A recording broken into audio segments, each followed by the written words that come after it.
Good afternoon, ladies and gentlemen, boys and or girls, and welcome to Fantasy Football Harsh Reality. I am your host, Greg Romero Wilson, here hosting what can only be described as the least important fantasy football podcast in America, but that will not stop me from doing it. We're into week 14 here. We're heading into week 15. We just finished the quarterfinals, and now we're looking at what's going to be an amazing semifinal weekend. I mean, it's so much happened over the quarterfinals. I don't know what your quarterfinals were like.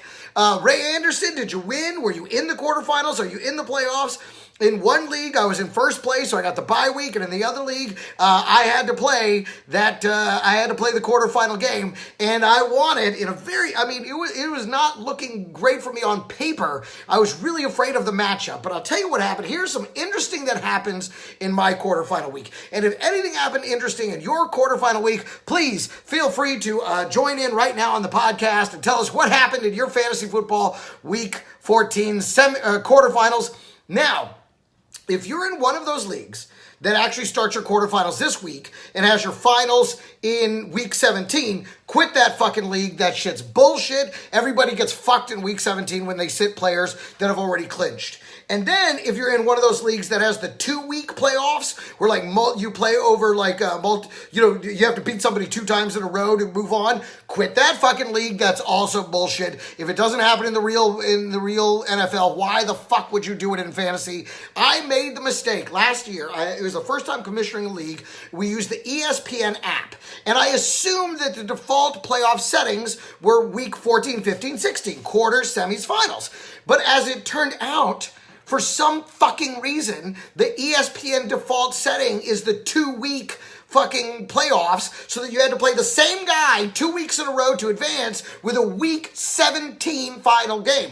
And the gal who'd been in first place the whole season, she had Todd Gurley and Le'Veon Bell, completely dominated, ended up losing because everybody got sat on her team for the final week, and the one guy who was making all these moves and trying to win ended up actually winning on a total bullshit finale. One that it irks me to this day that I was responsible for it. It was my fault. I fucking did it. John Garnett, welcome to the show. Did you win your quarterfinal match? Because I fucking did. We're moving on to the semifinals. I called upon the mighty spirit of Double Aikman. I'm not wearing it tonight because this is the recap show. I'm going with classic Double Dallas, but it's the hat where it looks right in the video.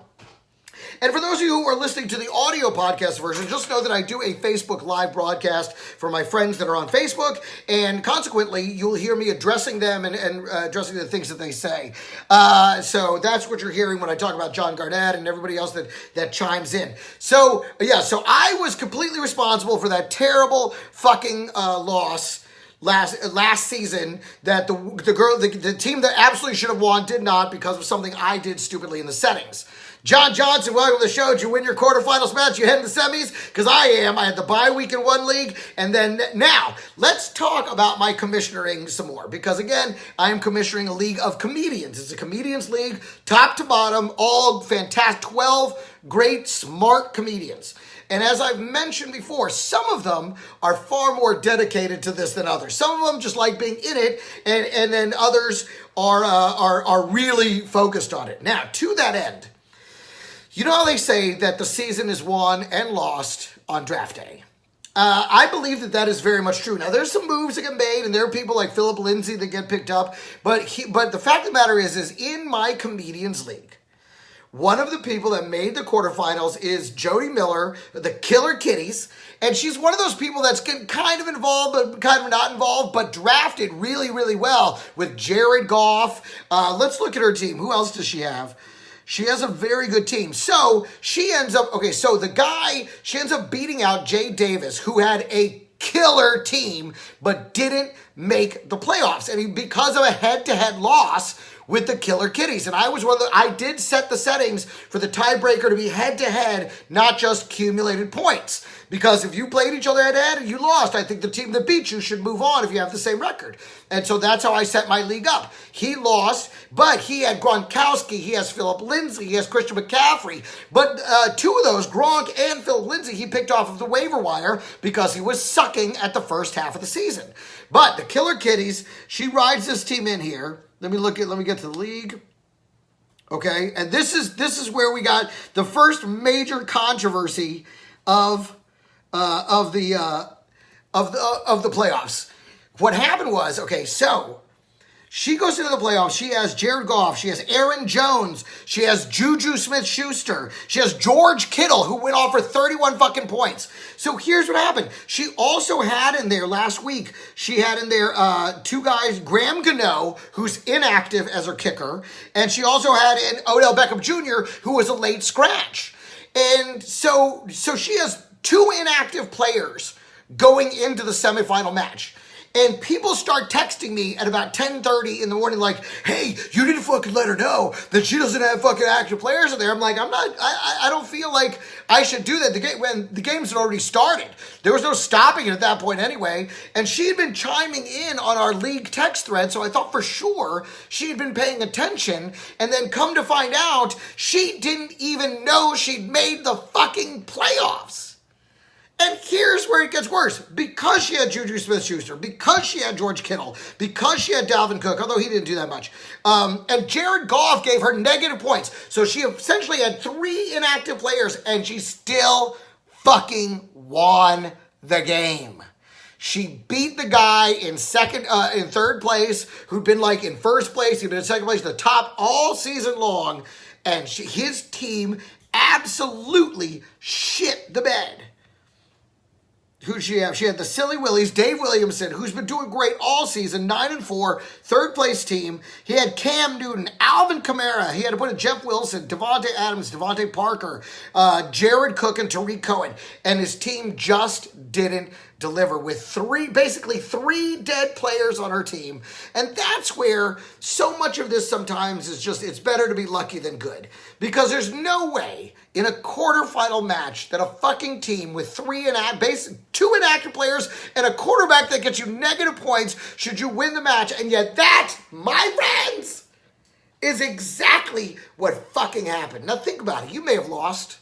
You may have lost a tight one in my league of record. You know, the other matchup wound up being like 105, 103, and that's a tough fucking loss. But that guy was smart enough he sat Jared Goff. He sat Jared Goff, and that wound up being the difference maker. I think he played Matt Ryan instead, and I thought he was stupid. I was like, oh my God, you're totally going to lose for not playing Jared Goff. But in fact, Jared Goff, he gave the negative points. He was the one that sucked a dick that night, and so consequently, that move actually saved his season. So, but can you believe, I mean, two inactive players and a quarterback with negative points, and she fucking won. Who knows, folks? Who knows what's going to happen? That's why it's fantasy football, harsh reality. Talk about a harsh reality to realize that you're fucking losing that game. Hey, Joey G, what's up, brother? How are you? Talking fantasy football. You imagine losing that game? I mean, here you play your best team, and she shows up with half a team and still fucking beats you. And she doesn't even know she's in the fucking playoffs. I had to text her, and she's like, oh my God, did I make the playoffs? I'm like, oh my God. It was unreal. It was unbelievable. I've never seen anything like it in my entire fucking life. Now, let's talk about my matchup that I won. Here's what happened. Okay, so the guy last week had Austin Eckler. He picked up Austin Eckler. But obviously, Justin Jackson looked a lot better than him. So he did the thing that I would have done too. And I'm in the same Melvin Gordon boat going into this weekend as everybody else. And now Eckler's like in concussion protocol. So who was the backup that I had in? And now I got to try and pick up fucking Justin Jackson off the waiver wire. It was fucking cuckoo nuts. So, I'm trying to get Justin Jackson. So he picked up Justin Jackson, dropped Austin Eckler, played Justin Jackson, and it was one of those games where all of his decisions, all the choices he made, did not work out for him. Russell Wilson played and that was the thing. So he played. Now, the one guy he did have was Juju Smith-Schuster. And as someone who has Antonio Brown in my other league, it seems to be like the defense is switching. Like, it's like if Antonio Brown has a good game, then everything switches back to Antonio and Juju blows up. So next week, everybody will focus on Juju and then Antonio will blow up. I feel like it's just going to be that way the rest of the fucking season. which doesn't bode well for me if I make the finals, but you got to do what you got to do. He had Sony Michel, who did nothing for him. Gus Edwards did nothing for him. Adam Thielen. Okay, so Jared Cook, who had a good day with 70 points. Fuck you, Jared Cook. But then he had Chris Boswell, who did shit for Pittsburgh, and the Pittsburgh defense, which did okay versus Oakland, but it was supposed to be a blowout game. Like, that was supposed to be 20 fucking points. And what I did, the things that I did right, okay, I was debating between LaShawn McCoy and Mark Ingram for my RB2. And I'm looking at this. Mark Ingram versus Tampa Bay looks very good. It's a good matchup. But again, he's definitely splitting carries with Alvin Kamara. My other guy was LaShawn McCoy, who LaShawn McCoy has not had a good season. It's unbelievable to think of I think it was like the number one running back last season to being absolutely garbage this season. But he was against the Jets at home, and the Jets is the one team he totally dominated earlier in the season, but rarely does it follow where one means the other. But of course, obviously the volume play would be to go with McCoy. But I was like, nah, you know what? I don't trust this motherfucker. Fuck him. I'm sticking with Ingram. And that saved my bacon because McCoy went out in the first fucking quarter with a hamstring. And I was just like, pew, dodge that bullet, baby. Cowboys. Now, the other thing was I advanced McDonald in, which against Oakland, number one most generous defense to tight ends. Okay? And so I advanced McDonald in. But then I saw the news about Odell Beckham being a scratch. So I quickly went on the waiver wire and I picked up Evan Ingram. And I was like, do I play him? Do I play him? And I was like, well, that is the volume play. Without ODB, they're going to have to throw to Evan Ingram. It's not a bad matchup. So I went with it. I put it in and he ended up outpointing him. Let me see, 7.5 to McDonald's 5.7. I'm sorry. 9.2 to 5.7. So he basically got twice as many points. So that one actually paid off. And Evan Ingram's a guy I drafted. He's a guy I liked, but I wanted to wait and see. I was going to go, but that one worked. Now, at the defensive position, I had the Giants versus Washington. And I mean, it was so good on paper. Fucking Sanchez, the beat up offensive line. I mean, he loves to throw interceptions, but it was too good. It was too good. And streaming defenses has cost me 3 games this season. It never works out for me. Every time because I have the Rams and I have the Ravens. So every time one of my elite defenses end up doing better than this streaming team that I gambled on. So I was like, I'm not putting my season in the hands of the fucking New York Giants, those fucking losers. So but I will with Evan Ingram because I'm volume, and of course Saquon Barkley because he's Saquon Barkley. But the rest of the team, fuck them all. So I didn't play the Giants defense. That turned out to be a mistake because the Giants defense put up 32 points. They're getting pick sixes, and all I could think to myself, and I don't know if you're like me, but all I could think to myself was, okay, if I had played the Giants, would have had the worst day of their lives. But the fact that I didn't, they went out there and had an incredible game. But by the same token, by having them on my bench, nobody else could use them against me either. So I felt like it was sort of like still like a silver lining. I wouldn't say a win, but a little something. It worked out okay.